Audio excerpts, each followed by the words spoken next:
Bueno, ahora sí, muy bienvenidos a todos. Les agradezco profundamente la participación en el webinar del día de hoy. Tenemos una gran convocatoria. Ya pudimos abordar unos minutitos para que puedan asistir todos los presentes. Mi nombre es Martín Bosch, soy director comercial de Parque Austral.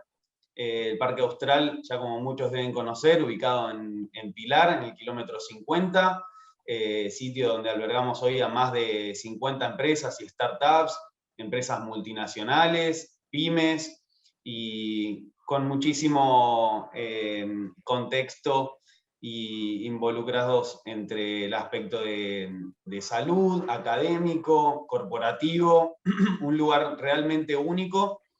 Y bueno, tengo el agrado de presentarles al profesor Gabriel Nouzán, profesor de Dirección de Empresas del IAE Business School, con especialidad en finanzas corporativas e inversiones. Gabriel es consultor de empresas con una extensa trayectoria local e internacional, especialmente en valoración y evaluación de empresas y en desarrollo de modelos de gestión y evaluación corporativa basado en la creación del valor económico. También fue decano del IAE Business School entre el 2014 y el 2015. Así que, Gabriel, por favor, te paso la posta para que puedas presentarte y después repasamos unas reglas del webinar para la mayoría de los asistentes. ¿Te parece? Dale, dale.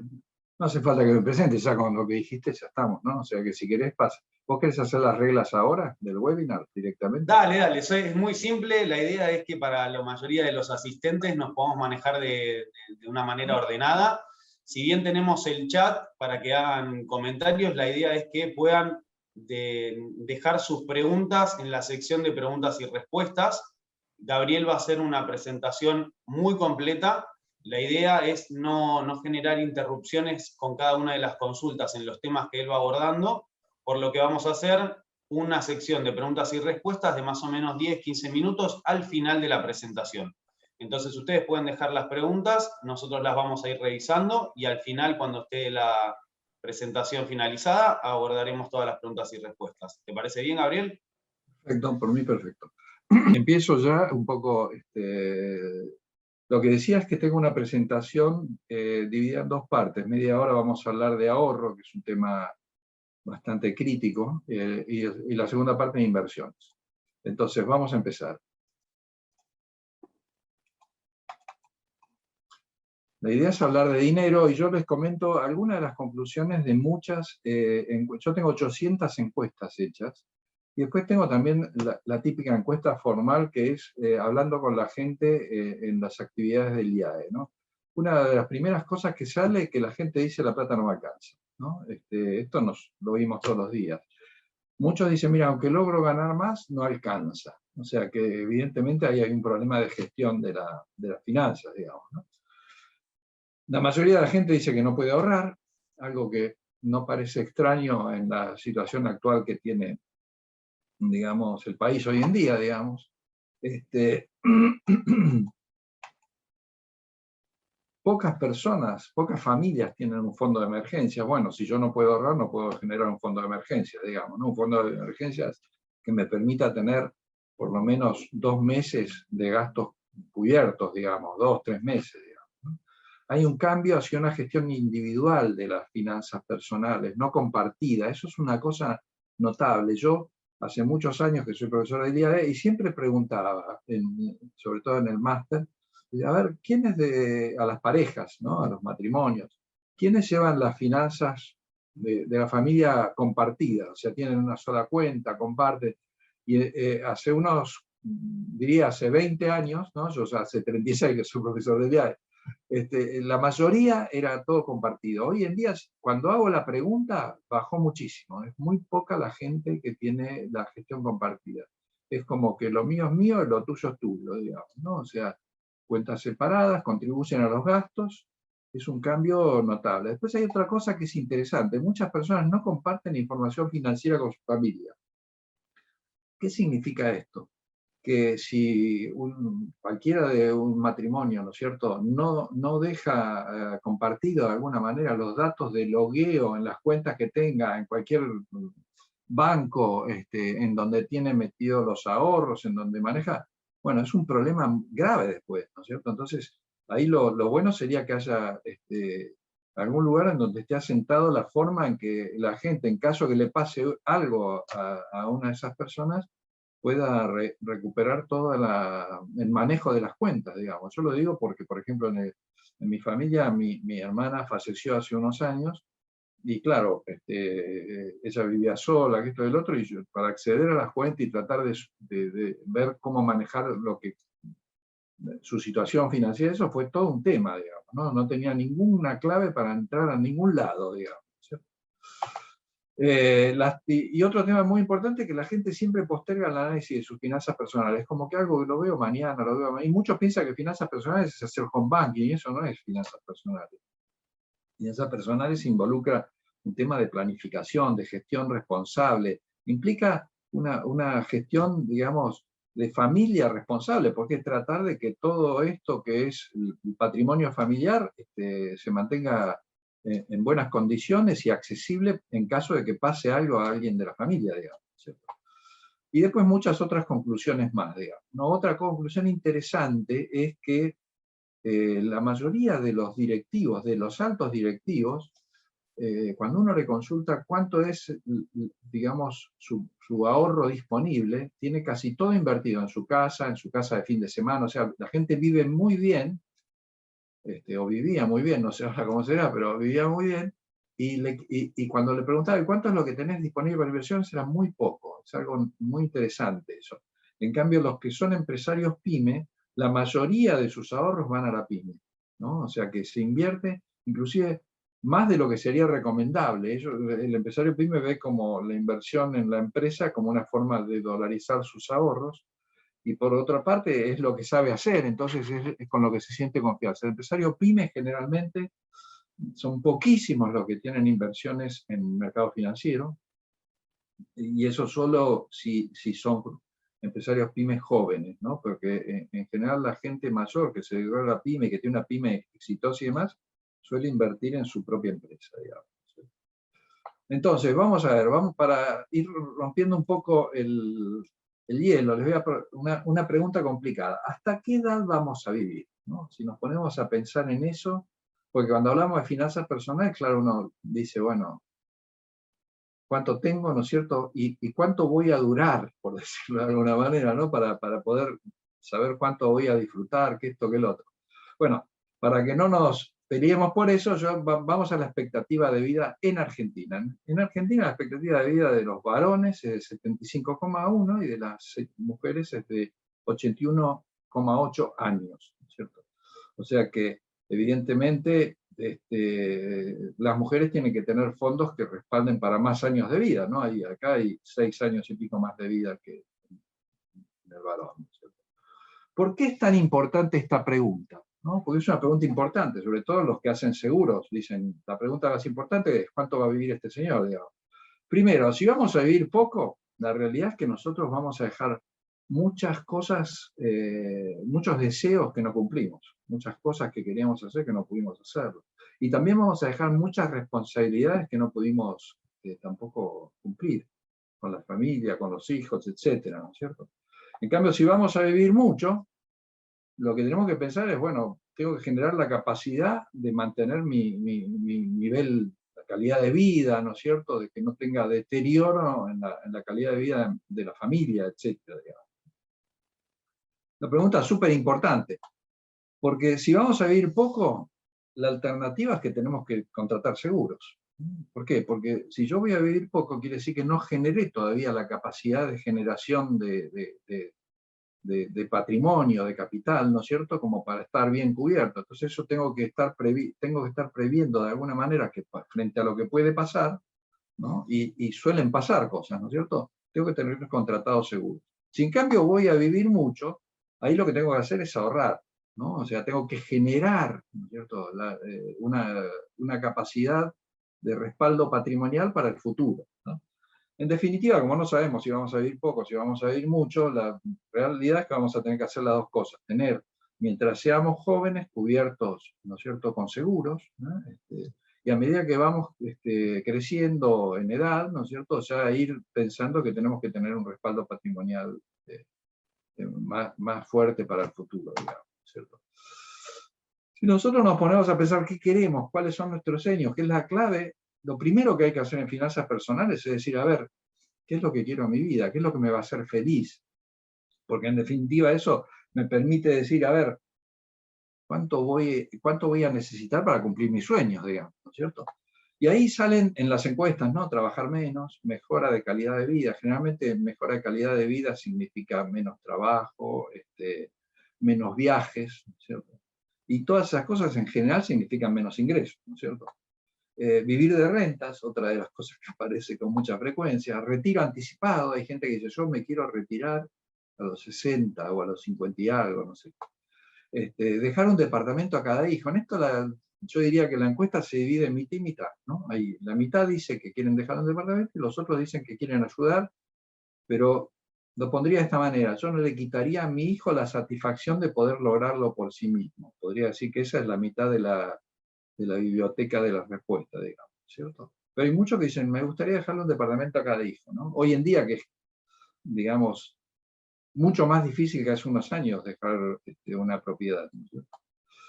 No dejar nada, algunos dicen, no, no dejar nada, quiero vivir a fondo hasta el final, digamos, ¿no? Lo que deje finalmente lo van a estar usando mis yernos, dicen algunos, ¿no? Vamos, hay un libro que fue un bestseller que se llamaba Die Broke, o sea, muérete quebrado, que lo que recomendaba es, gastate todo, viví a fondo, ¿no es cierto? Y no le dejes a tus hijos porque se van a transformar en unos vagos. Bueno, son distintas formas, son distintas filosofías, digamos, ¿no? Ahora, dependiendo de lo que nosotros queramos, la pregunta es, ¿qué estamos haciendo para lograr? ¿Estamos haciendo algo? Porque si no estamos haciendo nada, la verdad que es una cosa por la cual hay que preocuparse. ¿Qué habría que hacer en estos casos, digamos, ¿no es cierto? Bueno, ahí aparecen nuestros deseos, nuestros anhelos, digamos, ¿no es cierto? Los objetivos. Algunos dicen, yo quiero ser millonario como el pato, ¿cómo se llamaba este pato? El tío McRico, algo así se llamaba, ¿no es cierto? Pero hay que ahorrar, ¿no? Tenemos que ahorrar. ¿Y ahorrar para qué? Bueno, tenemos que ahorrar para poder cubrir nuestras necesidades. O sea, los gastos normales de vida, ¿no? Los gastos normales, y también para cumplir nuestros sueños y objetivos, ¿no? Si yo quiero, por ejemplo, cuando esté retirado, viajar mucho, me gustaría viajar y conocer lugares que no he conocido, que esto que el otro, bueno, tengo que tener la capacidad financiera para hacerlo. Yo me acuerdo de un señor que en la encuesta me puso, yo quiero todos los años, me lo puso en notas, ¿no? Invitar a todos mis hijos con sus hijos, hijas, ¿no es cierto?, con sus cónyuges y y mis nietos, para que nos vayamos 15 días a un lugar distinto y yo pago todo. Bueno, para eso hay que tener dinero, digamos, ¿cierto?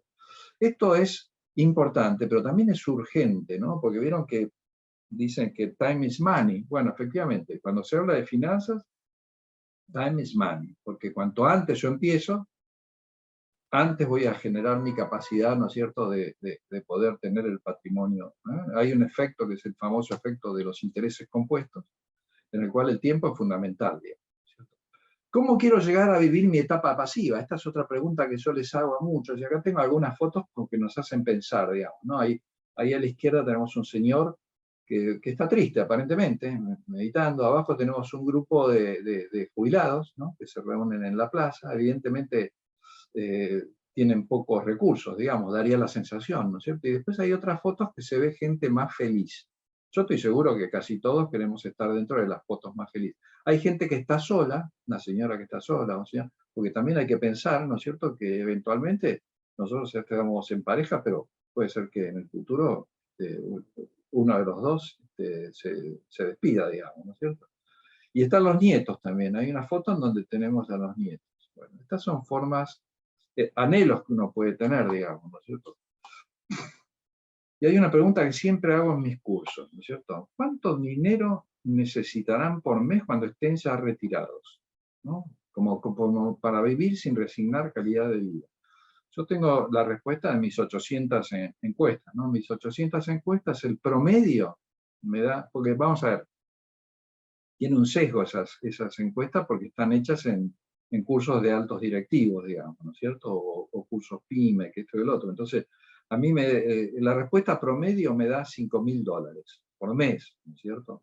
$5.000 por mes, depende de la cotización del dólar, obviamente.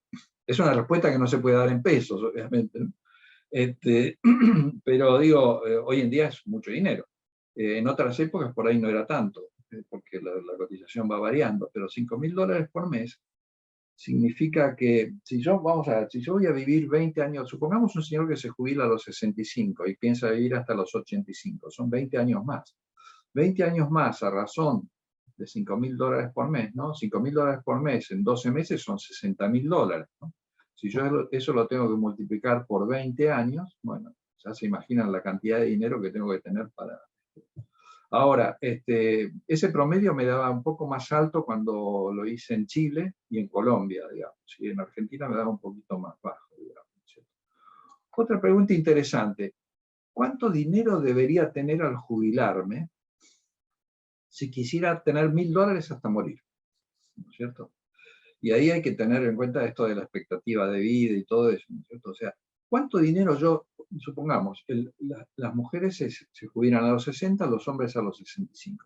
Supongamos un señor que se jubila hasta los 65 y va a vivir hasta la expectativa de vida. ¿Cuánto dinero necesita tener a los 65 para, invertidos en algo de poco riesgo, ¿no es cierto?, poder ir retirando 1.000 todos los meses, ¿no? Y al final, cuando se muere, saca los últimos 1.000. ¿Entiendes?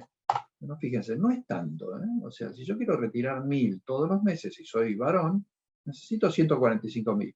Las mujeres que apuestan, más o menos, y seguramente más porque viven más. Entonces, como viven más, necesitan más dinero, ¿no?, para poder retirar 1.000, esos, creo que eran casi 6 años y pico más, ¿no? Entonces, esto porque es una cifra interesante, porque fíjense que yo esto lo puedo multiplicar. O sea, si yo digo que quiero $5.000 por mes, ¿no es cierto?, ¿qué tengo que hacer? Y tengo que multiplicar esto por 5. Es así de fácil, digamos, ¿no? Yo quiero tener $5.000 por mes hasta morirme, ¿no es cierto? El hombre, digamos, tenía una expectativa de vida de 70 y pico, ¿no? No 85 como decíamos antes, ¿no? Pero tendría que multiplicar esto por 5 veces, o sea que estaríamos necesitando, a ver, 5 son 500, 5 por 4 serían como tener $700.000 a los 65 años, los invierto, ¿no es cierto? Acá dice, esto tiene en cuenta una rentabilidad del 4% anual, o sea, una rentabilidad razonablemente baja, digamos, ¿no? Pero bueno, y con esto para las mujeres lo mismo, ¿no? Si quiere $5.000 por mes, estos son casi 200.000, es como tener 1.000.000. El asunto es cómo hago para llegar a esa cifra a los 65, y no es lo mismo según las distintas edades que tengo. La gran pregunta es ¿por qué nos cuesta tanto ahorrar? Porque hay una decisión ahí, ¿no?, que me lleva hacia dos caminos que están totalmente opuestos, ¿no? Gastar o ahorrar, digamos, ¿no es cierto? Y ahí hay un tema súper importante, porque implica resignar un consumo, algo que está hoy, que yo siento que lo necesito, que me satisface, es un placer, un disfrute, para decir, no, no lo voy a hacer y lo voy a dejar para mañana, ¿no?, que eventualmente, porque nunca se sabe si el mañana, como dicen, el mañana nunca llega a algunos, ¿cierto? O como dicen algunos, no, y al final esto cuando yo fallezca se lo va a gastar mi mujer, ¿no es cierto?, o, con su novio, o las mujeres dicen, no, si yo ahorro, mi marido se lo va a gastar con sus novios cuando yo fallezca. Entonces ahí está el tema implica de alguna manera vivir por debajo de las posibilidades, porque yo puedo vivir y satisfacerme, pero digo, no, esto lo voy a resignar. Entonces, esto es duro, ¿no? Hay unos sesgos cognitivos que aparecen, ¿no? Este es uno, ¿no? Le llaman el sesgo, ¿no es cierto?, de la miopía hacia el futuro.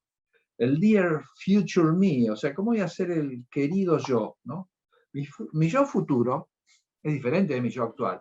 Es mucho mejor. ¿Por qué? Y porque va a ser mucho mejor, va a ahorrar, va a adelgazar, va a cuidar su salud, va a comer bien, digamos, ¿no es cierto? Se va a preocupar. ¿Y el de ahora cómo es? Y el de ahora soy yo, digamos, ¿no? Entonces, ¿por qué yo, con toda la dificultad que tengo ahora, tengo que ahorrar para ese yo que no lo conozco y ni sé cómo será, ni nada, y va a estar disfrutando, ¿no es cierto? Si él es mucho, ¿se entiende lo que digo? Entonces este es un sesgo que aunque uno no se dé cuenta está, digamos, ¿no? Hay otro sesgo que es el de la resistencia al cambio, ¿no? La inercia. Es como que decir, bueno, y eso es lo que hace que la gente diga, che, esto es importante, pero va quedando y no, siempre lo puedo hacer más adelante. Después está la aversión a la pérdida. ¿Qué es esto? La aversión a la pérdida es la sensación de que, che, yo esto que es dinero que tengo y me podría dar el gusto de comprarme algo o de viajar o lo que sea. Si no lo gasto por ahí, en el futuro lo perdí. ¿Por qué? Porque me morí, porque me enfermé. Entonces esa sensación de la pérdida de algo no disfrutado es lo que también es un impedimento para ahorrar, ¿cierto? Y después está el sesgo del presente. Este es típico, digamos, ¿cierto? En todas mis decisiones pesa mucho más lo que me está pasando ahora, ¿no? Lo del futuro digo, bueno, se habrá tiempo para arreglarlo, ¿no? O sea, entonces, estos son los egos que hacen y que dificultan el tema de ahorrar, ¿no? No podemos negar que hay un cambio cultural, ¿cierto? Hay un cambio cultural del vivir el ahora, ¿no es cierto? Acá aparecen algunas frases que refieren a eso. ¿Quiero ahorrar dinero? Solo se vive una vez. ¿Por qué no vivir al 100%? ¿En qué deberíamos gastar? ¿En cosas o en experiencias? Hay toda una movida hacia el valor de las experiencias, ¿no? A decir, no, no hay que tener cosas, hay que, ¿no? El tema del minimalismo, todos esos temas están... Y la pandemia ha influido mucho, porque la pandemia ha generado toda una tendencia al reduccionismo de las cosas, a las experiencias compartidas, etcétera, etcétera. Pero este cambio cultural obviamente impacta en los ahorros, ¿no? Aparentemente favorablemente, porque la gente gasta menos, digamos, ¿no? Pero bueno, ¿con cuál de estas posiciones se identifican? Y esto es clave, ¿eh? Esto es clave. Ingreso menos ahorro es gasto. ¿Qué significa esto? Que yo estoy definiendo cuánto voy a ahorrar. Estoy diciendo, voy a ahorrar tanto, y lo que me queda es para gasto, ¿no? O la segunda postura dice, ingreso menos lo que gaste, lo que me queda es el ahorro. Entonces ahí, este es un tema que si lo hablan en familia, y genera alguna discusión, por eso aparece ahí Mafalda, ¿no es cierto?, diciendo estas cosas, ¿no es cierto? Pero bueno, vamos a ver, sigamos un poquito. 4 factores que son indispensables para gobernar las finanzas personales, ¿cierto? Un segundito que... El primero es un propósito claro, el objetivo. Yo tengo que tener esto bien claro. ¿Por qué? Porque cuando ahorro me tengo que acordar, che, no, esto lo hago por esto. Es importante recordarlo siempre, porque si no, pierde fuerza nuestra intención de ahorro. Después, información. Tengo que hacer un presupuesto. El presupuesto no es algo para nada difícil. Yo tengo que saber más o menos en qué tengo que gastar. Algunos empiezan durante un mes y anotan en todo lo que gastaron y ahí detectan, mira la cantidad de cosas que gasté que si no lo hubiera hecho, ¿no es cierto?, no me hubiera movido en el perímetro. Entonces son más sensibles esos gastos que son indiferentes. O sea, lo que no se mide no se gestiona, así que el presupuesto tiene que estar. Después viene la planificación del consumo y ahorro. ¿Por qué? Pues yo tengo que ver claramente en qué quiero gastar y tratar de gastar en eso, digamos. Y por último está el tema de la urgencia. Lo más rápido posible, just do it, como dice ahí, porque está el efecto, ¿no es cierto?, de la reinversión, ¿cierto? Si yo empiezo a ahorrar $100 por mes para un hijo que recién nace, cuando cumple 20 años, ¿cuánto dinero voy a tener? Bueno, la suma es tan grande que me va a costar por ahí pensar en si se lo dejo o no, digamos, ¿no es cierto? Bueno, ¿qué dificultades tenemos en estos temas? Bueno, primero de todo es una problemática que tiene múltiples facetas, el tema de las finanzas personales, ¿cierto? Se requiere entender cuestiones con números, o sea que hay gente que de golpe los números, ¿no?, le son difíciles. Hay gente que tiene otra orientación de su talento y los números le cuestan, digamos. Entonces, el que se dedica a esto tiene que tener un tema de manejo fácil de los números. Vamos a ver, claramente implica vivir por debajo de nuestras posibilidades, y cuando lo hablo en familia es decirle a la familia, bueno, vamos a ahorrar, vamos a vivir por debajo de nuestras posibilidades, o no decirlo, pero bueno, vamos a ahorrar, ¿no? Planear y plantear un no tan buen hoy a cambio de un eventualmente mejor mañana. Esa es un poquito la... Es indispensable ser buen administrador, a veces no se dan todas estas cosas juntas, digamos, ¿no es cierto? Se requiere acuerdo familiar. Bueno, hay familias que la tienen más fácil porque de golpe por su capacidad de ahorro por ahí no tienen que, tampoco es que se priven de tanto, pero en general se requiere un acuerdo familiar, ¿cierto? Y en la familia a veces no todo es tan transparente, aparecen cuestiones afectivas. Vieron que con los hijos, nosotros, aunque los hijos demandan, ¿no?, los hijos nos demandan, che, dame lo mismo que le diste al otro, que esto, que lo otro. La realidad es que a los hijos no le damos lo mismo a cada uno, porque algunos necesitan más de algo, otros necesitan más de otra cosa, otros necesitan que le dediquemos tiempo, que los ayudemos mucho desde el punto de vista de la parte emocional, otros necesitan que los apoyemos financieramente, ¿no es cierto? Se hacen evidentes los estilos de vida de los diferentes miembros de la familia, las consecuencias, ¿no? También lo mismo, todos nuestros hijos están educados, los mismos padres, todo esto, pero me salieron distintos, y salen distintos. Hay uno que es un tiro al aire y otro que es un tipo súper centrado, uno es ahorrativo, el otro es un gastador serial.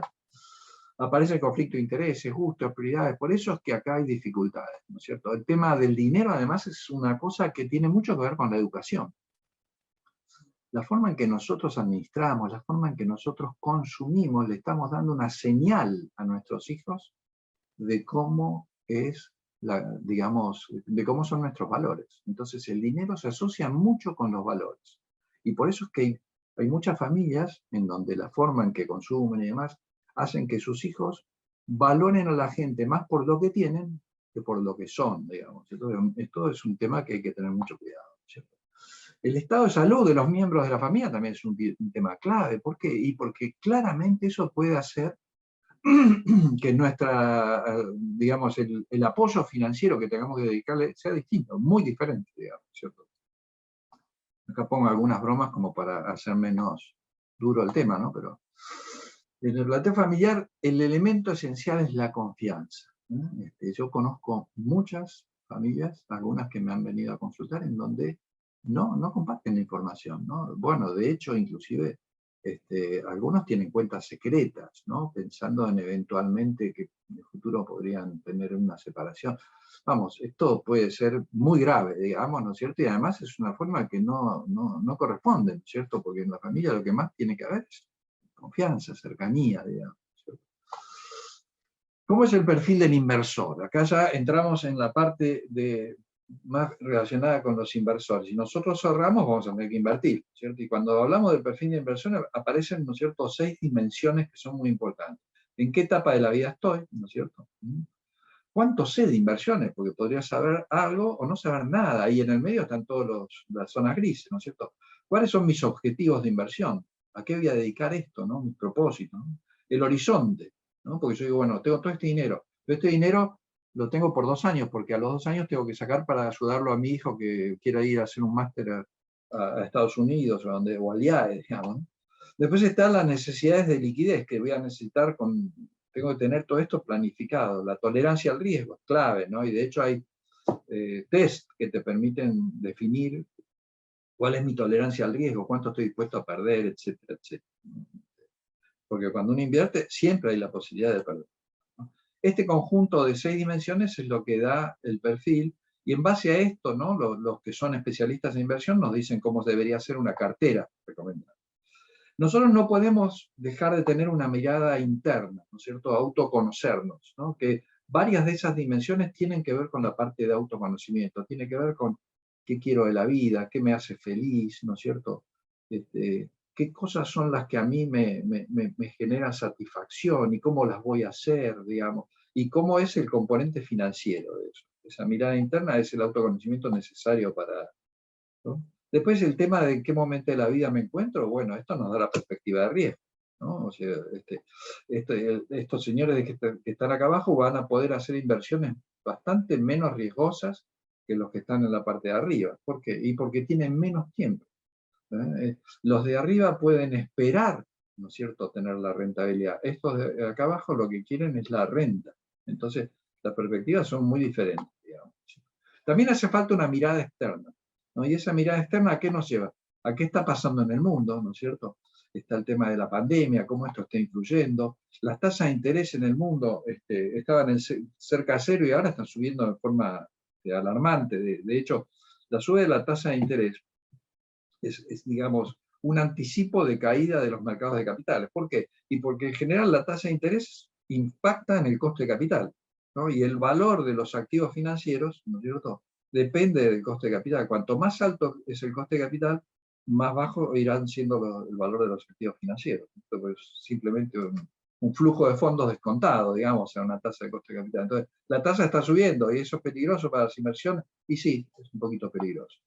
Después están los temas políticos, ¿no? Bueno, pongo estos del mundo, ¿no? No pongo los nacionales, pero ¿qué está pasando en nuestro país? Vienen las elecciones. ¿Qué pasará, no es cierto? Acá, ¿qué está pasando? Bueno, esto no vamos a hablar mucho para no deprimirnos, pero hay inflación, las tasas de interés, ¿no es cierto? Está el tipo de cambio, digamos que hay pronósticos súper alarmantes. Por ahora la cosa viene controlada, pero bueno, todas estas cosas le agregan bastante condimento de riesgo a lo que estamos pensando en ahorrar e invertir, ¿no? Entonces ahí hay que pensar qué activos tenemos disponibles, ¿no? Locales, afuera, ¿no es cierto? ¿Tienen liquidez? Porque si hay algo que un inversor argentino necesita es flexibilidad. ¿Qué significa flexibilidad?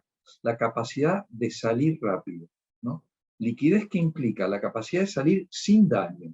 Un activo poco líquido es un activo del cual yo, al desprenderme, ¿no es cierto?, puedo tener una pérdida. ¿Por qué? Porque no hay muchos que puedan estar queriendo comprarlo. El otro día, Suchovici decía, lo que me preocupa, dice, que los activos argentinos están cayendo de precio, pero además no hay compradores, decía. Que no haya compradores significa que tiene poca liquidez.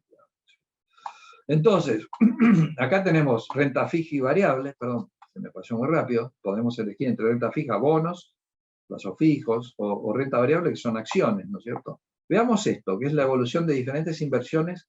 Esto es en Estados Unidos. Este es un gráfico muy interesante para mirar. Fíjense, si yo hubiera puesto $1 en el 1926, ¿no es cierto?, en distintas alternativas, acá está, dice, small stock vendría a ser acciones de empresas pequeñas, ¿no? Que en la parte de empresas pequeñas, en algún momento por acá, está Walmart, está Microsoft, están las que eran empresas pequeñas en algún momento, ¿no es cierto? Después, empresas grandes, es el celestito, ¿no?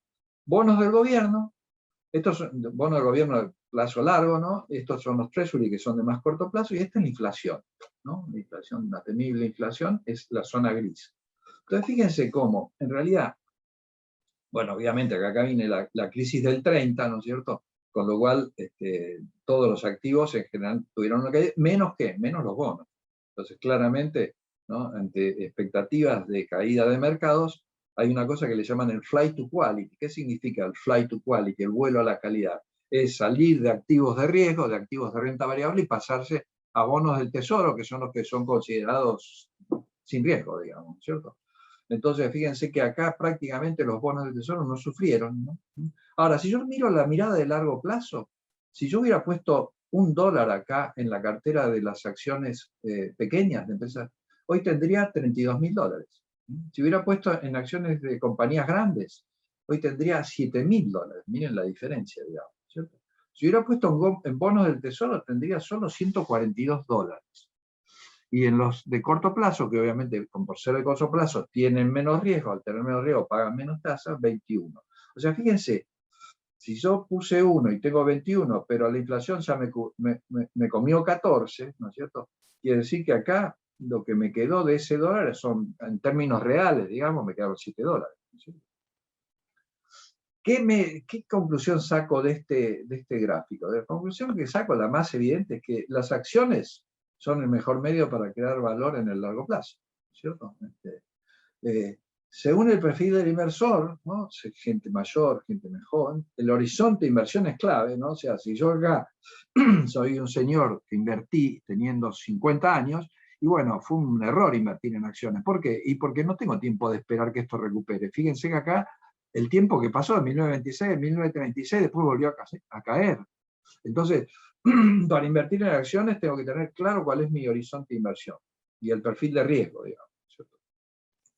Veamos esto después de inflación y después de impuestos, ¿no? Porque los impuestos dicen que es lo que perdura en el tiempo, digamos, ¿no? Si hubiera puesto $1 después de impuestos en acciones, grandes o pequeñas, hasta acá ya no distingue, ¿no? Yo tendría solamente $92. Todo el resto, la inflación y los impuestos, digamos, ¿no? Y fíjense que inclusive si hubiera puesto en bonos de corto plazo no tendría prácticamente nada. Tendría 0,48, digamos, ¿no? Y acá están los otros bonos, ¿no? Estos bonos municipales que en Estados Unidos tienen alguna cobertura fiscal, por eso aparecen acá. Entonces, ¿esto a qué me lleva? A que reflexionemos que la inversión en acciones es muy importante, ¿no es cierto? A lo largo del tiempo, las acciones son las que han podido mantener el valor de la inversión a pesar del deterioro de la inflación, digamos, ¿no? Ahora, ¿qué es invertir en acciones? Vamos, invertir en acciones no es ir al casino, porque algunos dicen, le puse una fichita. No, no es una fichita, es ir al casino. Y acá hay que distinguir entre dos tipos de inversores. El inversor que hace trading, ¿no?, que es un señor que está haciendo trading casi diario, que ese sí se parece al que le pone la fichita, ¿no?, porque está especulando con la posibilidad de sacar diferencias, ¿no es cierto?, de corto plazo, y el inversor que invierte y que lo que busca es asociarse a un negocio, ¿no? O sea, si uno te dice, a ver, ¿en qué negocio me gustaría ser socio? Y a mí me gustaría ser socio de Apple, por ejemplo. Bueno, comprar acciones de Apple. O me gustaría ser socio de, no sé, Procter & Gamble, que tiene todos los productos que yo consumo día a día. Bueno, entonces, hacete socio de Procter & Gamble. Es ser socio, es comprar una participación en el negocio, y la empresa tiene beneficios, y le va bien, sostendré una parte de ellos, porque me pagará dividendos, la acción irá subiendo, si el negocio va mal y puede ir peor, y bueno, me afectará, obviamente, ¿no? La cotización, cuando van malas noticias, acá pongo un par de ejemplos, cuando Merck retiró este medicamento, las acciones se cayeron como un piano. El derrame que hubo en el Golfo le pegó a las acciones de BP, que es la que tuvo el derrame, y también a todas las petroleras, ¿no? Si el negocio va bien y prospera, bueno, habrá una subida de la cotización de las acciones, como cuando a Kodak le daban un préstamo al gobierno para producir medicamentos y las acciones pegaron un spin para arriba bien alto, ¿no es cierto? ¿Cuál es la diferencia entre un bono y una acción? ¿No? Renta fija y renta variable. Bueno, ¿acaso soy socio de la compañía? Acá soy acreedor, me deben plata.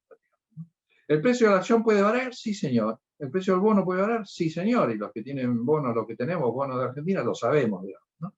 Los beneficios no están garantizados en las acciones. Y si los hubiera, la compañía no está obligada a pagármelos. O sea, la política de dividendo depende de cada compañía. Acá los beneficios podríamos decir que están garantizados. ¿Por qué? Porque la compañía firmó un contrato de deuda y está obligada a pagármelos. Obviamente que puede entrar en default y no pagarlos, pero bueno, ahí ya tenemos otro problema, ¿no? Las acciones generan derecho a voto en la asamblea de accionistas. Yo puedo ir, claramente, voy a mover muy poco el perímetro con mi voto, pero tengo derecho, ¿cierto? En cambio, los que tienen bonos no tienen derecho a voto, ni a los beneficios de la compañía, solo tienen derecho a lo que dice en el contrato que van a cobrar, ¿cierto?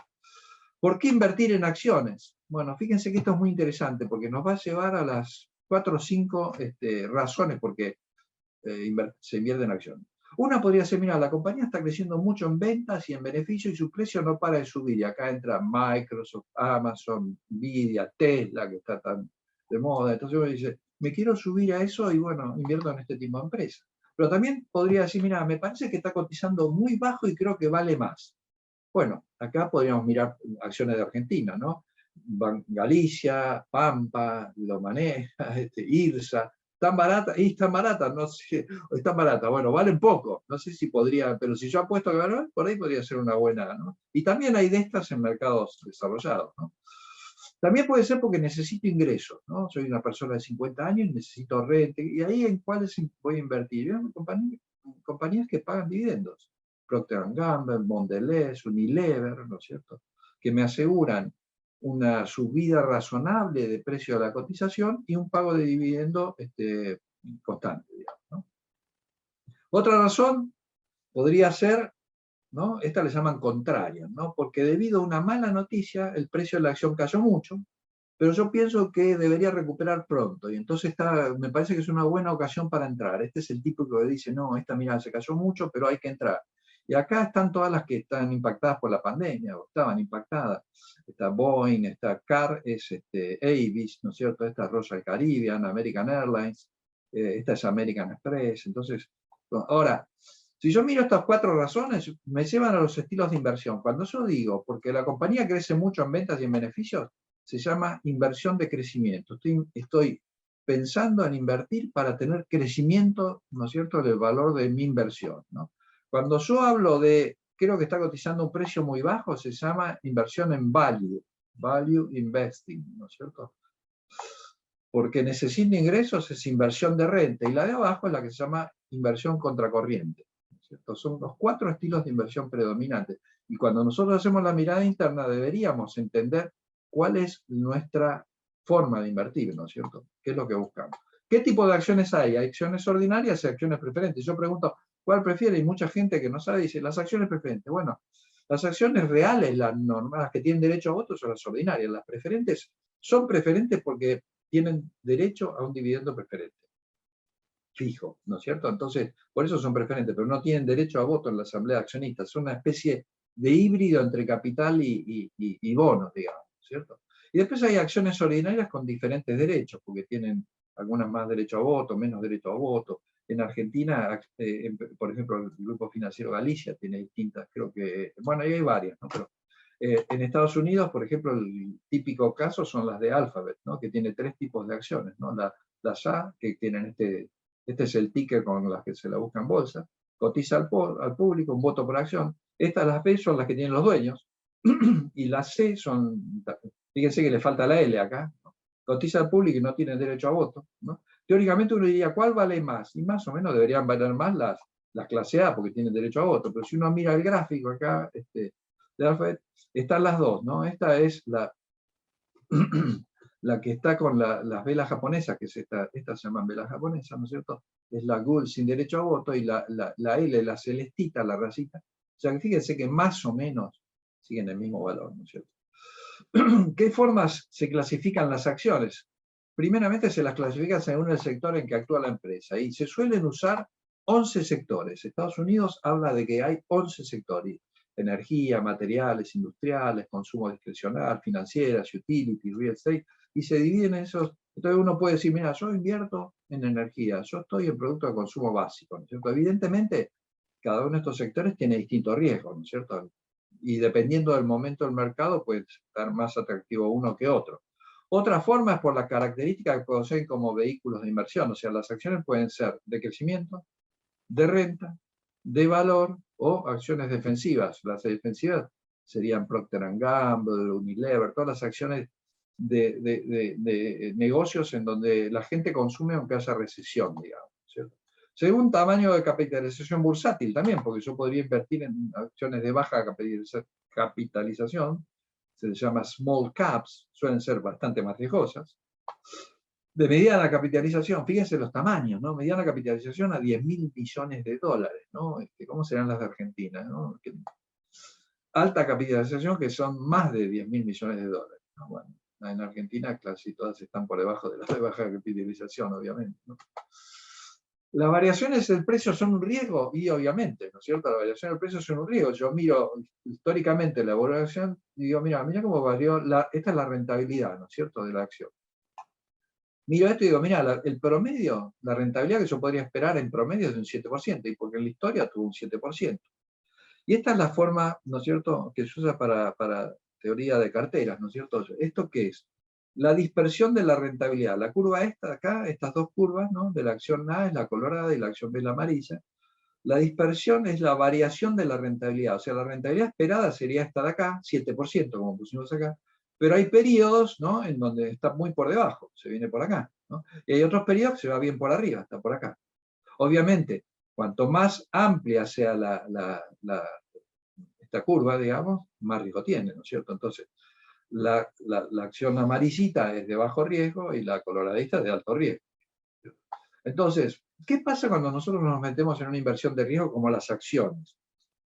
Bueno, ahí vamos a ver que si yo comparo la rentabilidad de dos activos, por ejemplo, ¿no es cierto?, a lo largo del tiempo, puedo descubrir esto, ¿no es cierto? Hay un secreto que me lleva al fenómeno de la diversificación, ¿no? La teoría de carteras lo que dice es que hay que diversificar, tener en distintos activos nuestro patrimonio, ¿no es cierto?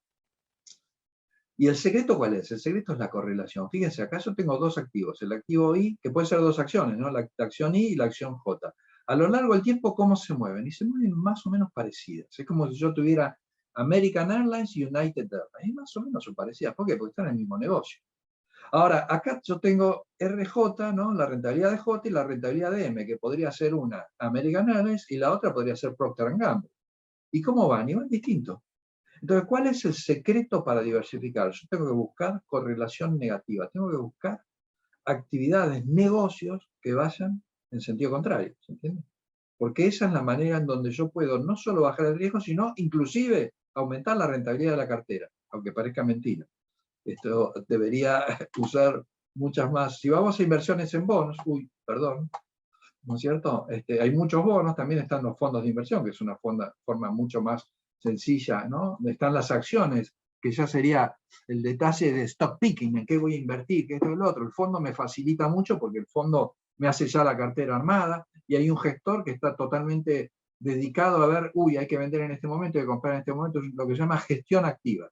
Con las acciones, si yo hago stock picking, no voy a estar haciendo acción activa. Yo soy un socio que voy a comprar y voy a estar esperando y viendo qué pasa. Obviamente, si hay malas noticias, trataré de tomar alguna decisión, pero cuando se hace stock picking, están los commodities, formas de invertir en commodities, digamos, por supuesto que se puede invertir a través de la bolsa también, ¿no? Están las criptomonedas, que hoy en día están, se derrumbaron muchísimo en los últimos días. Todavía no se sabe qué es esto, la verdad que es una cosa de muchísimo riesgo y no se recomienda poner, lo que se recomienda es, mira, el 1%, 2% de tu matrimonio, algunos dicen hasta el 5%, pero bueno. Yo sigo la vieja recomendación de un sabio de Wall Street que dice, solo invierte en lo que entiendes, porque si no lo entiendes es una apuesta, digamos. ¿Sí? Y después están los inmuebles, esto es típico. En Argentina, si haces una encuesta y preguntas, ¿tenés $200.000, ¿en qué invertirías? El 65% te va a decir en inmuebles. Hoy en día, tal como están las cosas, creo que cambió bastante, porque han cambiado las leyes, ha habido algunas cosas que han afectado mucho a la rentabilidad en inversión en inmuebles. Y hoy en día, no se olviden que la clave es la flexibilidad, y el inmueble es una cosa de muy poca liquidez, es una cosa que tiene, vamos, es muy difícil de vender, ¿no? Y generalmente hay que hacer concesiones, más en estos momentos, ¿no es cierto? Yo quiero vender, hay que hacer concesiones, ¿no? De precios. Entonces, hay que tener bien en cuenta que el inmueble es una inversión inmovilizada, digamos, ¿no? En ese conjunto de cosas yo termino armando un portafolio. Ese portafolio justamente tiene que ser algo que permita la diversificación de los riesgos, digamos, ¿cierto? Una forma interesante de invertir son los ETF, los Exchange Trade Funds. Esto es muy interesante, yo por eso se los quería comentar con más detalle. ¿Qué es un ETF? Un ETF es un fondo que sigue un índice, ¿no? Pero que se negocia como una acción, con cotización intradiaria, o sea, va cambiando, o sea, yo compro, digamos ahora, entro en la bolsa, compro un ETF, inclusive con el teléfono lo puedo hacer, ¿no es cierto? Y 2 horas después cambié de idea y lo puedo vender. O sea que, ¿se entiende? Es una cosa de liquidez inmediata.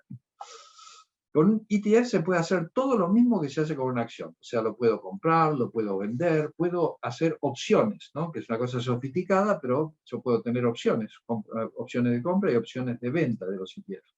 Puedo hacer short sale. Short sale es, ¿no es cierto?, sin tener el activo, pedirlo prestado y venderlo. Es una jugada que se hizo bastante hace un mes más o menos, en donde, ¿qué es lo que se busca ahí? Si yo creo que una cosa va a caer de precio, ¿qué me conviene? Se la pido prestada a un amigo, la vendo al precio que está ahora, y le digo, dentro de un mes te la devuelvo, dentro de un mes la vuelvo a comprar más barato y le devuelvo. Entonces es la gracia del short sale, digamos, ¿no es cierto?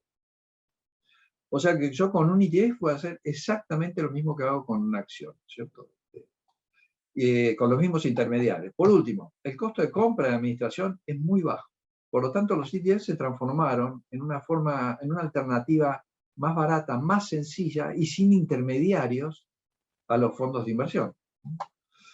Los fondos de inversión, en definitiva, tienen generalmente un benchmark, que es un índice, ¿no? ¿Es mejor que un fondo de inversión? Pues no tiene las cargas de ventas o los mínimos de inversión requeridos para entrar. Fondo de inversión hay que pensar que es una gestión activa, ahí hay gestores profesionales, pero justamente tiene todos esos costos detrás. Entonces, la rentabilidad del fondo de inversión será muy buena, pero después hay que contarle todos los costos. Y entonces, a lo largo del tiempo, son pocos los fondos de inversión, pocos es bastante menos del 50% de todos los fondos, ¿no? Y que lo hagan en forma consistente todo el tiempo, ¿cierto? Entonces, que superen a los índices, ¿no? Es muy raro que lo logren hacer a lo largo del tiempo. El primer ETF que se creó fue el que seguía al Standard & Poor's 500, ¿no? El Standard & Poor's, ¿no es cierto? Y por eso le llaman Spider, por el SP, ¿no? Que se creó en 1993, no son para nada tan antiguos, ¿no? Son bastante novedosos, digamos. Después hubo otros, ¿no? El del Dow Jones, etcétera, ¿no? Hay ETF que son especializados. Si yo quiero comprar oro, hay un ETF que se dedica a oro, ¿no es cierto? Hay otros que están especializados en tecnología. Hay uno ahora que está bastante hot, que invierte en todas las compañías que hacen 5G, ¿no? Que es lo que dicen que es una cosa que va a estar, todo lo que es healthcare, medicina, etcétera. O sea que hay ETF en donde yo lo que estoy haciendo al comprar ETF es directamente invertir en una cartera, en un portafolio diversificado dentro de un sector, dentro de un índice, por ejemplo. hay ETF apalancados, hay que tener mucho cuidado con esto, ¿no? ¿Por qué? Porque, por ejemplo, estos ETF lo que hacen es que multiplican el rendimiento por 2 o por 3, ¿no? O sea, si yo compro el FASF, que es un ETF del sector financiero, y el sector financiero en su conjunto sube un 10% en un día, el FASF puede hacer que mi rendimiento, si yo compré este ETF, se multiplique por 2, o sea que sea el 20% o el 30%, ¿se entiende? Claro, que si cae un 10, también cae un 10 o cae un 20, ¿no? ¿Se entiende lo que digo? Por eso el ETF apalancado para usarlo en plazos muy cortos de tiempo, días, ¿no? 1 o 2 días. Yo tengo una nota técnica sobre ese tema para explicarlo bien, ¿no? Pero bueno, es complejo eso, pero no usarlo más de un día o dos. Un factor que es muy importante cuando voy a invertir en ETF es considerar la liquidez, ¿no? Y para esto en la antigüedad y el renombre son muy importantes. Los clásicos, ¿no es cierto? Los más viejos, esos son los que han perdurado a lo largo del tiempo, esos son los que tienen mayor liquidez. O sea que yo, para comprar y vender, la diferencia entre, hay un precio que le llaman el bid y el ask, ¿no? Lo que pide el que quiere vender, ¿no es cierto? Y lo que ofrece el que quiere comprar. Cuando la diferencia es muy angosta, muy pequeñita, es muy líquido. Cuando la diferencia es grande, ¿no es cierto? Es poco líquido. En estos, ¿no? La liquidez es enorme. Hay uno que se llama DIA, que es el Dow Jones, el Spider, que replica el Standard Poor's 500, y las 3Q, que es el que replica el Nasdaq. Si yo compro el ETF del Nasdaq, en realidad estoy invirtiendo en el Nasdaq, ¿no? O sea, acá están los ETF de los 11 sectores. ¿Se acuerdan que les dije que digamos, la bolsa se divide en 11 sectores? Bueno, el Standard Poor's 500, que son las 500 empresas más grandes de Estados Unidos, se divide también en 11 ETF, ¿no? Y cada de esos ETF tiene las empresas del Standard Poor's 500 de ese sector, de consumo discrecional, ¿no? Entonces, este es el ticker con el cual yo puedo ubicar, ¿no es cierto?, en la bolsa, este ETF, ¿no? Y este es uno alternativo, el BCR de Vanguard. Vanguard es una de las empresas de fondo de inversión más antiguas y más de menor costo de gestión, digamos, ¿cierto? Entonces acá están todos, el de salud, el de industria. Si yo quiero ver cómo le fue, ¿no es cierto? Yo tengo, por ejemplo, en el 2020 cómo fue la variación del Standard Poor's 500, ¿no? Y de sus subsectores. Esto es lo que pasó en el 2020. ¿Qué pasó con el Standard Poor's 500? Subió el 16,26%, ¿no? Pero fíjense que energía, por ejemplo, cayó un 36%. ¿no? O sea, cada uno de estos subsectores en determinadas configuraciones de la economía y de los mercados tienen desempeño diferente, digamos, ¿no es cierto? Fíjense la parte de real estate. La parte de real estate fue muy golpeada y está siendo todavía bastante golpeada en esta pandemia por el hecho de que hay muchas compañías que se han dado cuenta que no necesitan tantos inmuebles para seguir gestionando y que digamos, la gestión remota es totalmente factible. Estas son las 10 empresas, ¿no es cierto?, del sector tecnológico del Standard Poor's 500 que más variaron en el 2020. ¿no? Fíjense, Nvidia, la que hace todos los chips, ¿no? 121%, PayPal, ¿no? AMD también, ¿no? O sea, son todas empresas, Qualcomm, fíjense, el 77%, ¿no? Si bueno, Apple, entre las conocidas, ¿no? 80% de variación. ¿no? Si uno eligió bien, ¿no? Y estas son las 10 empresas, ¿no es cierto?, de consumo discrecional en el 2020. Fíjense quiénes se llevaron Amazon, ¿no es cierto? Lo mismo que pasó con Mercado Libre acá en Argentina y Sudamérica, digamos, ¿no? Que Mercado Libre venía perdiendo hasta en el 2019 y en el 2020 empezaron. Y Tesla, y después el resto más. Fíjense, Target, que es un supermercado, Starbucks, o sea, todo esto bajó mucho, digamos. ¿no? Y esto es otro interesante, ya los 2 últimos minutos para que hablemos de real estate. ¿Qué es un REIT? Un REIT es una corporación que desarrolla actividades de adquisición, administración, renovación, construcción, venta y alquiler de inmuebles. ¿no? Y lo hace con economías de escala. ¿Por qué pongo esto? Porque a los argentinos les gustan los inmuebles. Pero los inmuebles tienen un problema y es la liquidez. ¿Qué tiene de bueno el REIT? El REIT es que genera una rentabilidad superior a la gestión individual que podríamos tener nosotros con inmuebles, con muchísima menor necesidad de capital y mucho más líquido, porque esto se cotiza como una acción, ¿no es cierto? Hay un equipo de gestores de inversión especializados que trabajan en el REIT, es una corporación, una empresa, ¿no? En la diversa fase de gestión del negocio, con unas economías de escala, ¿no es cierto?, enormes. ¿Por qué? Porque, vamos a ver, alquilan propiedades, ¿no? Tienen cientos de edificios, ¿no? Alquilan las propiedades, uno no paga. Bueno, si yo soy el que estoy alquilando mi propiedad, tengo un problema, tengo que buscar un abogado. Eso tiene un equipo de abogados impresionante. Se rompe el calefón de un edificio, digamos, ¿no es cierto?, las calderas. Y si es mi departamento, uy, qué lío, me tengo que conseguir a alguien que lo arregle. Estos señores tienen los equipos, o sea, las economías de escala que tienen son enormes, con lo cual lo hacen mucho más eficiente, digamos.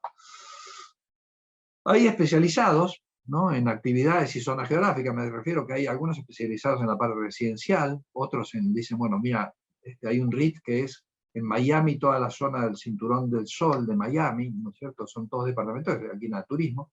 Y hay otros que son residenciales, pero son para la gente que vive y trabaja en Miami, digamos, ¿cierto?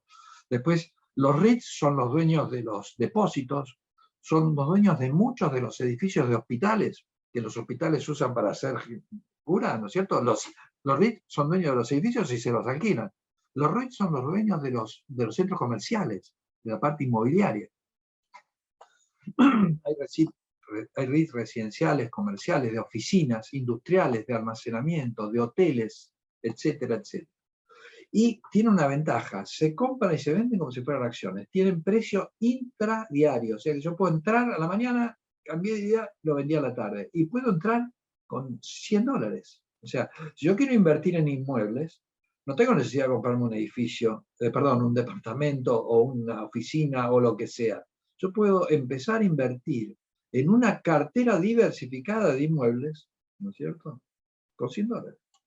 Y puedo decir, mira, en este momento no convienen las inversiones en oficinas por la pandemia y todos estos temas, no convienen las inversiones en todo lo que sea almacenamiento, y sí conviene por ahí la parte residencial, ¿entiende? Entonces yo puedo elegir en qué parte del negocio real estate. Y lo bueno es que es ultra líquido, ¿no? Ventajas de invertir en redes, se pueden diversificar, ¿no? O sea, en la cartera que yo decía, yo puedo tener los REITs con máxima liquidez en lugar de tener inmuebles, digamos, ¿no es cierto? Y lo bueno es que esa porción que voy a tener en REIT, la correlación es totalmente inversa a la que tienen los activos, las acciones normales. Con lo cual el efecto diversificador todavía es más fuerte, digamos, ¿no? Ahí está lo que dice, ¿no? Los REIT tienen una menor correlación con el mercado de acciones. Tienen buen acceso a los mercados de deuda y capitales. Por lo tanto, ¿qué tienen ellos? Algo que no tenemos nosotros cuando queremos invertir como individuos. Y es que ellos pueden comprar aprovechando, ¿no es cierto?, oportunidades del mercado, y dicen, mira, o aparece un edificio que está en venta y hay alguien que está desesperado por vender, y ellos pueden conseguir concesiones de precios que nosotros como individuos no podríamos conseguir, ¿no?, porque tienen acceso al mercado de capital. Tienen, por su configuración, tienen dos cosas que son muy interesantes. Primero, están obligados a repartir mucho dividendo en efectivo, el 85%. O sea, todos los años tienen que repartir de sus utilidades el 85%. Por lo tanto, ideales para los que buscan renta. Y suelen mantener sus precios aún en mercados bajistas. Esto es clave también, ¿no? Cuando el mercado está bajista, ¿no es cierto?, estos resisten más, ¿no es cierto?, a los mercados bajistas. Y tienen un tratamiento fiscal más benigno, justamente porque la configuración ha sido hecha para favorecer el desarrollo del mercado inmobiliario, sabiendo que la parte de construcción y todo eso moviliza muchísimo la economía. Imagínense el impacto que tiene si se hiciera esto en Argentina, digamos, ¿cierto? Acá abajo pueden ver en la página REIT.com, ahí está toda la información. Los REIT existen en España, se llaman SOCIMIS, existen en México, se les llama fibras, ¿no? Y bueno, es una alternativa interesante para los que quieren tener más inversiones en cosas más ciertas, digamos, ¿no es cierto?, que las inversiones de activos financieros. Bueno, hasta aquí llegamos, ¿no? Perdón que fui rapidísimo, pero era una pasada vuelo de pájaro. No sé, Martín, si tenés preguntas, ahí pongo el típico colchón, ¿no es cierto?, las inversiones en el colchón. No, perfecto, Gabriel. Me parece que la presentación, para el poco tiempo que tenés, fue súper abarcativa. quiero agradecerte y comentarte que hubo muchísima participación por parte de los asistentes. Al margen de la gran convocatoria, muchas preguntas y respuestas. Así que si te parece bien, empezamos a hacer el ping-pong de preguntas y respuestas. ¿Dale? Dale. Excelente. Bueno, acá tenemos una de las preguntas. ¿En qué acciones recomendaría invertir? ¿Argentina o afuera? ¿Y en qué tipo de acciones? Concretamente al margen de todo lo presentado, ¿no? Como tu visión personal. Bueno, difícil recomendar acciones porque eso depende de cada uno, ¿no? De la aversión al riesgo y demás, ¿no? Pero vamos a ver. Invertir en Argentina en este momento es una inversión de altísimo riesgo, ¿no? O sea, en principio no sabemos qué va a pasar. Fíjense que tenemos varias cosas que pueden pasar en lo político y en lo económico en Argentina en lo que queda del año, ¿cierto? O sea, lo que pase con las elecciones puede ser un efecto bisagra monumental, digamos, ¿cierto? Lo que pase con la inflación, con lo que pase, cómo reacciona el tipo de cambio, ¿no es cierto? Todas estas cosas pueden tener un impacto. Entonces, invertir en Argentina es un altísimo riesgo. Yo soy una persona de muchísima aversión al riesgo y entonces diría, si el que me pregunta esto es una persona como yo le diría, bueno, trataría de invertir en empresas de mercados más confiables, digamos, ¿cierto? Obviamente puedo elegir entre acciones como Tesla, que son de un riesgo enorme, porque es un negocio que está empezando y que tiene muchos jugadores que están desafiando ese negocio, digamos, ¿no?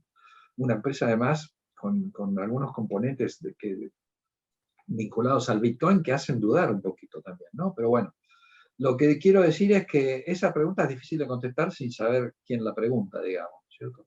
Depende de cada uno eso. Lo que yo sí diría es, en estos momentos no invertiría en Argentina. No hay compradores en Argentina, como decía Suchovicki el otro día.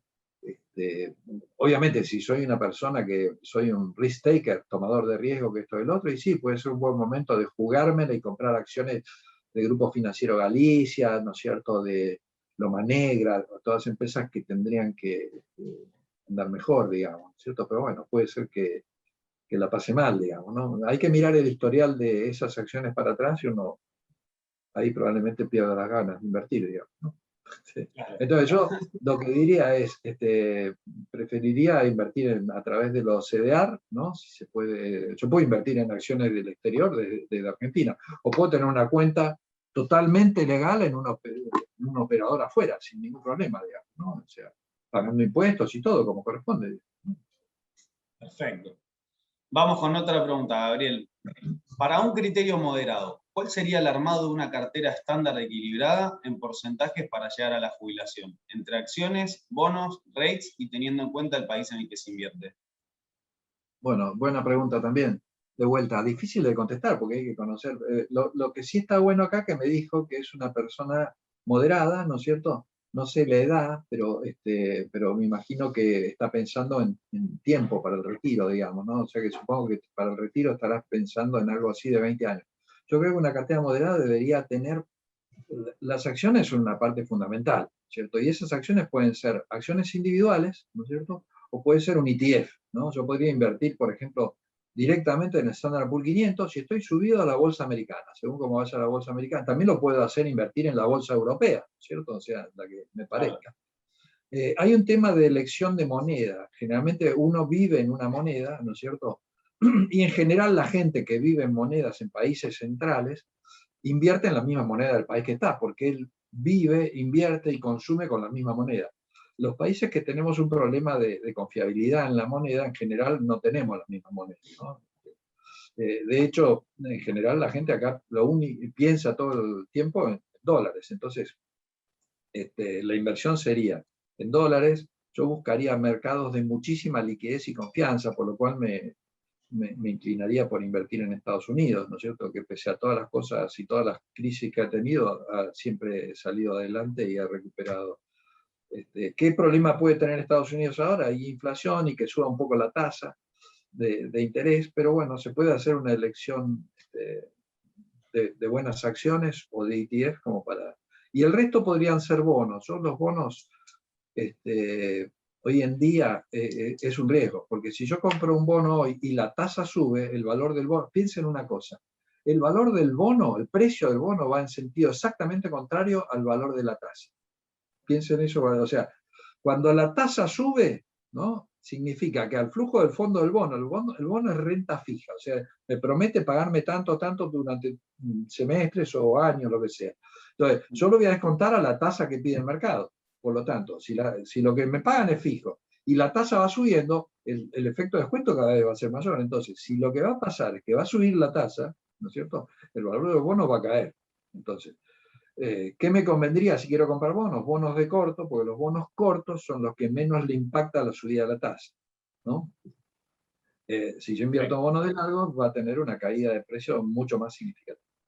Pero diría, por lo menos 50%, 60% de acciones por una persona de 40 años, el resto bonos o fondos de bonos, que también es una forma de diversificar en bonos, ¿no? Claro, perfecto, clarísimo, Gabriel. Bueno, asociado a esto que estábamos comentando, hay una muy buena pregunta también. A su juicio, ¿se corre peligro de tener los dólares en el banco? Lo digo por la experiencia pasada de que se quedaron con esos ahorros. Y no tengo ni idea, la verdad que yo por la duda no los tengo, pero digamos, vamos a ver, si yo tengo $2 en el banco, ¿para qué los tengo en el banco, digamos, ¿cierto? Porque no los quiero tener en mi casa, porque no los quiero tener en una caja de seguridad, o porque no los puedo mandar afuera, ¿no? Obviamente, si yo los puedo mandar afuera, el problema es que voy a tener que pagar un impuesto a los bienes personales un poco más alto, digamos, ¿no? O sea, pero bueno, pero ahí tengo la tranquilidad que están a resguardo. No sé, en situaciones, en Argentina pasan cosas, ¿no es cierto? Y como pasan cosas, uno tiene que ser muy precavido, sobre todo con el patrimonio que es de la familia, digamos, ¿cierto? Entonces uno es el que lo maneja, que puede ser en esto, digamos, yo conozco muchas parejas que la que lo maneja es la mujer y en algunos casos es el hombre, o sea, esto no... entonces lo que digo, el que lo maneja tiene la responsabilidad de manejar eso, ¿no? Entonces hay que tener mucho cuidado. Yo, por las dudas, no los tengo, pero digamos, además que tampoco tengo tanto, pero bueno. Claro. Gabriel, hay muchos comentarios agradeciendo por la presentación, por lo completa que fue. Muchas preguntas de si van a recibir la información. Les aclaro que sí, que vamos a estar enviando un link de la grabación de la charla y también de la presentación para que lo tengan a mano y puedan repasarlo con más tranquilidad. Después tenemos una pregunta también conectada a la anterior. En casos de personas que no tienen tanta experiencia en inversión, ¿qué es lo que conviene hacer? ¿Contratar a alguien para asesorarse o hay alguna otra opción? ¿La respuesta del asesoramiento se cobra? ¿Va de la mano con la ganancia? ¿Cómo funciona? Bueno, eso vamos a ver, depende de varias cosas también, ¿cierto? O sea, depende de cómo es la persona, qué tiempo tiene. Yo tengo justamente una presentación de eso que tiene que ver con cómo configurar, ¿no es cierto? Lo damos en un seminario eso, pero digamos, depende de tres cosas. Primero, cómo soy yo, ¿no es cierto? ¿Qué tiempo tengo? ¿Cuántos años tengo? ¿No es cierto? ¿Qué tiempo tengo disponible para dedicarme a esto? Otra cosa es cuánto sé de esto, ¿no? No sé mucho, sé poco. Otro tema es cuánto dinero tengo, de qué se trata, ¿no? Esto es mucho, es poco dinero, porque no. Y después, en base a eso, uno, digamos, yo le llamo la filosofía de inversión. Eso te dice en qué cosas podés meterte y en qué cosas no podés meterte. Y eso te va a llevar a hacer una cuentita chiquita, ¿no es cierto?, sin ningún asesor, en donde vas a tener que aprender, si tenés poco, si el capital es poco y demás, vas a tener que ir aprendiendo por las tuyas, haciendo seminarios, informándote, tratando de juntarte con gente que tenga el mismo problema y con el cual puedas hablar. Eso es algo súper recomendable. En Estados Unidos son muy comunes los clubes de inversión, que son clubes de amigos que se juntan, se comprometen a hacer inversiones en forma periódica, y lo notable es que esos clubes de inversión suelen tener rentabilidades superiores a los fondos de inversión. Increíble, ¿no es cierto? Bueno, eso es, el ojo del amo engorda al ganado, ¿no? Tienen reuniones periódicas, suelen llevar a algún especialista que les da charlas. La verdad que son muy... O sea, tener un grupo de referencia con el cual hablar y demás es muy útil. O puede ser que de golpe digo, bueno, mi cartera es más o menos importante, entonces yo sí ahí puedo contratar a alguno de los brokers que hay en el mercado. En el mercado local hay varios que son importantes. Está al área Ledesma, está Cohen, etcétera, etcétera, digamos. Yo nombro a dos con los cuales el IA está vinculado, digamos, ¿cierto? Como porque son sponsor o nos ayudan en algunas cosas, digamos, ¿no? Pero digo, esos son de los más grandes que hay, digamos. Ahí ¿qué suele haber? Y ahí suele haber, lo bueno que suele tener es que vos tenés una pata local y una pata extranjera. ¿Qué significa?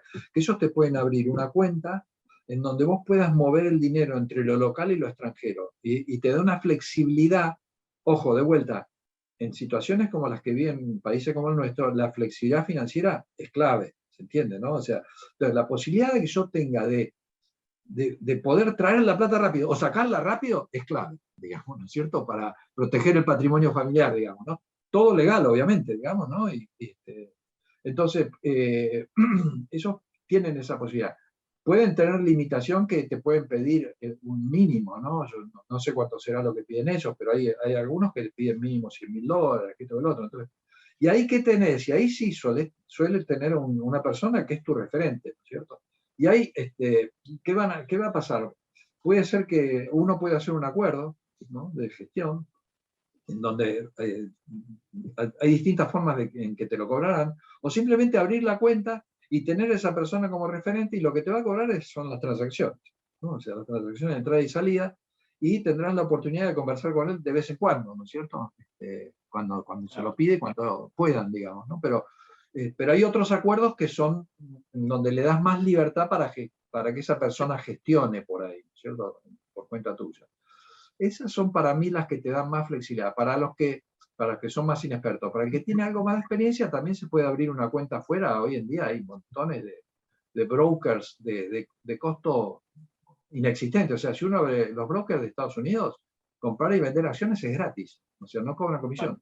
Comprar y vender acciones, comprar ETF es gratis. O sea, yo puedo comprar $100 o $100.000 o $1.000.000 de un ETF, no me cobran nada. En Argentina, obviamente, te cobran, ¿cierto? Y los costos son un poco más altos, digamos, ¿no? Pero bueno, de vuelta digo, se puede abrir la cuenta, uno lo que tiene que, vamos a ver, teniendo una cuenta afuera, obviamente después el impuesto va a ser más alto, porque va a estar pagando bienes personales un poquito más altos, ¿no? O sea, ¿tenés otra? Perfecto. Clarísimo, Gabriel. Bueno, siendo las 10:45 pasadas, me parece que fuimos muy prolijos en la presentación. Vamos a cuidar los tiempos de los asistentes y también del profesor Gabriel, por favor. Así que hacemos un cierre, igual considerando la cantidad de asistentes y la interacción de preguntas y respuestas, probablemente coordinemos para hacer una nueva presentación en otro momento, ¿no, Gabriel? Cuando quieras, encantado. Yo estoy encantado de estar con ustedes y con toda la gente que no sé quiénes son, pero sé, porque muchos me contactaron por LinkedIn y demás, de que tengo unos cuantos exalumnos que están ahí. Les mando un afectuosísimo saludo a todos los exalumnos que me siguen, ¿no? Porque están ahí siguiéndome, aunque ya conocen todo lo que digo, pero bueno, muchísimas gracias a todos por estar ahí y la paciencia de oír. Muchas gracias. Perfecto, Gabriel. Bueno, no, muchísimas gracias a vos y gracias a todos los asistentes por participar. De nuevo, no quiero ser reiterativo, pero tuvimos una gran convocatoria y de inicio a fin. La verdad que creo que por las interacciones, las preguntas y demás, creo que te van a contactar por los comentarios que vi, te van a contactar por privado. Así que bueno, seguramente para hacer el cierre, seguramente coordinemos una nueva charla con más detalle, con un nuevo tema. Pero bueno, gracias a todos por haber participado. Muchísimas gracias vos, Arail, por prestarnos este servicio, esta atención y esta solidaridad. Así que nos volveremos a ver. Muchísimas gracias y estamos en contacto. Muchísimas gracias a todos. Un gran abrazo. Hasta luego. Chao, chao.